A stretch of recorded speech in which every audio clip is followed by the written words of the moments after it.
Não sou exemplo para ninguém. Talvez você já tenha dito essa frase. Eu mesmo já pensei assim algumas vezes. E quando a gente diz isso, parece até uma demonstração de humildade, não é? Não olhe para mim, eu também erro, eu cometo falhas, eu sou imperfeito. Cada um tem que cuidar da sua própria vida. Parece humilde, mas será que é? Ou será que algumas vezes essa frase é apenas uma maneira bonita de fugir da responsabilidade?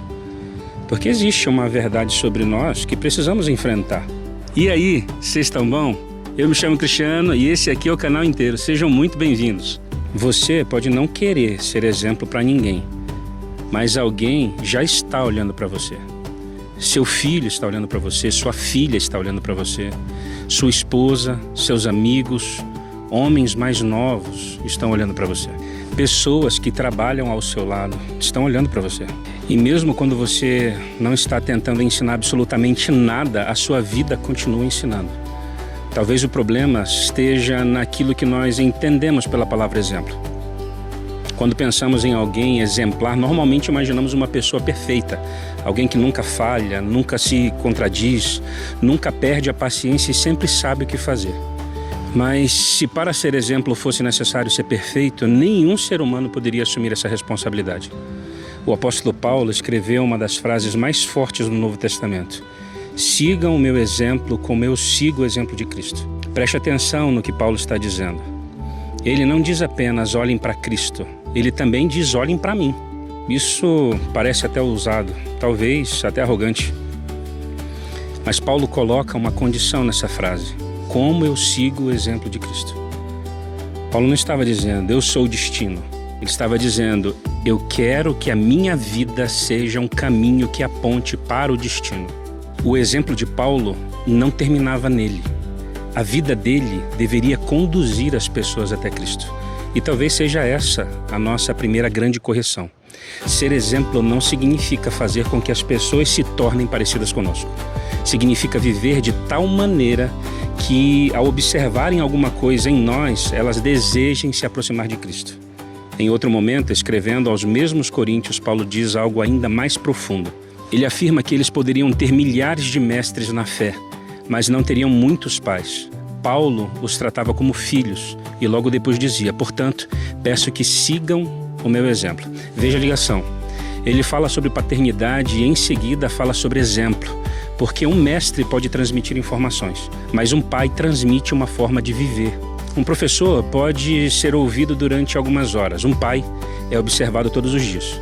E aqui a conversa fica mais séria, porque talvez você nunca tenha sentado com seu filho para dar uma aula sobre o que significa ser homem, mas ele está aprendendo isso observando você, todos os dias. Ele observa como você trata a mãe dele, ele observa como você reage quando é contrariado, observa como você fala das pessoas quando elas não estão presentes, observa o que você faz com o dinheiro, observa como você trabalha, observa como você lida com o cansaço, observa o que acontece quando você erra. Observa se você pede perdão, observa se a fé que você demonstra na igreja continua existindo quando você chega em casa. Sua filha também está olhando. Ela está aprendendo por meio de você como deve ser tratada por um homem.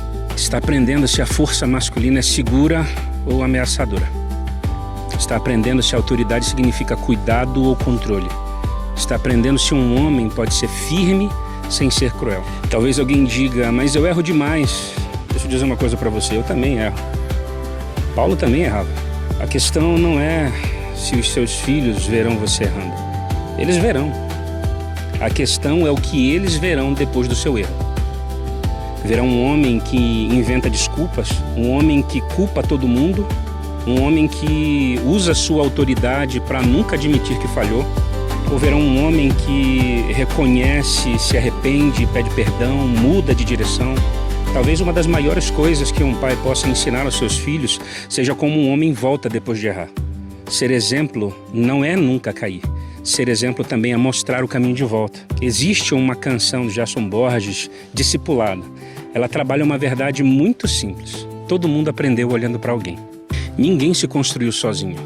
Uma maneira de falar, pensar, trabalhar, amar e até reagir foi formada por pessoas que vieram antes de nós. Nós imitamos até quando não percebemos que estamos imitando. E da mesma maneira que fomos formados por exemplos, estamos formando outras pessoas. João Alexandre, na canção Mensageiro, apresenta uma oração muito séria, que a própria vida seja um exemplo constante. Porque não basta cantar sobre Deus, não basta falar sobre Deus, não basta publicar versículos, frequentar reuniões ou conhecer a linguagem cristã. A mensagem precisa atravessar a vida do mensageiro.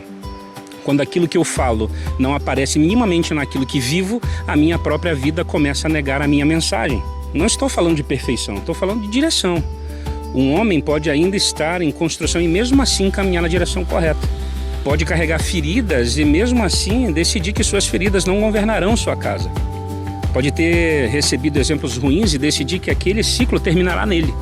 Talvez seu pai tenha sido ausente, talvez ele tenha sido agressivo, talvez nunca tenha dito que amava você. Talvez você tenha crescido sem saber o que significa receber um abraço, a aprovação, a orientação de um pai. Mas aquilo que aconteceu com você não precisa determinar aquilo que passará por você. Sua história explica muitas coisas, mas ela não precisa governar todas elas. O filme Corajosos trabalha justamente essa confrontação. São homens preparados para enfrentar criminosos, perigos e situações extremas no trabalho. Homens vistos como corajosos pela sociedade, mas dentro de casa alguns deles estavam distantes, omissos, desconectados com os próprios filhos, até que uma tragédia obriga um deles a olhar para sua responsabilidade. O ponto mais forte daquela história não é simplesmente a assinatura de um compromisso. É o momento em que um homem para de terceirizar suas responsabilidades. Ele não espera primeiro que a esposa mude, não espera que os filhos melhorem, não espera que a sociedade os transforme. Ele olha para si e reconhece. Existe uma parte dessa história que Deus confiou a ele. Isso também aparece em uma antiga canção gravada pelos Vencedores por Cristo, a começar em mim. Nós queremos famílias melhores, igrejas melhores, homens melhores, líderes melhores, filhos melhores, uma sociedade melhor. Mas a pergunta continua sendo: o que precisa começar em mim? Em qual área eu estou exigindo dos outros uma mudança que me recuso a viver? Em qual parte da minha vida as minhas palavras dizem uma coisa, mas meus hábitos dizem outra? O que meus filhos estão aprendendo comigo sem que eu perceba? Talvez você não seja um exemplo de perfeição. Eu também não sou. Mas você pode ser exemplo de arrependimento, exemplo de fidelidade, exemplo de humildade, exemplo de alguém que cumpre a palavra, exemplo de alguém que pede perdão, exemplo de alguém que procura a ajuda, exemplo de alguém que não abandona sua família quando as coisas ficam difíceis, exemplo de um homem que caiu, mas não decidiu permanecer no chão. Ser inteiro não é ser impecável. Ser inteiro é parar de dividir aquilo que você confessa daquilo que você vive. É deixar Cristo alcançar não apenas aquilo que você mostra, mas também aquilo que acontece quando ninguém está vendo. Por isso talvez esteja na hora de abandonar essa frase: eu não sou exemplo para ninguém. Você não é exemplo final, Cristo é. Você não é o salvador da sua família, Cristo é. Você não é perfeito e nunca será nessa vida. Mas nada disso retira de você a responsabilidade de apontar para Cristo com aquilo que você faz.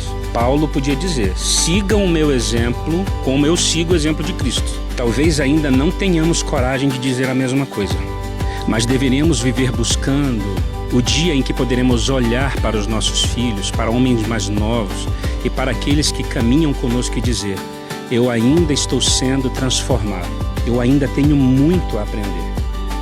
Mas enquanto eu estiver seguindo a Cristo, você pode caminhar ao meu lado. Porque no fim, a pergunta não é se alguém está seguindo os seus passos. A pergunta é: para onde os seus passos estão levando essas pessoas?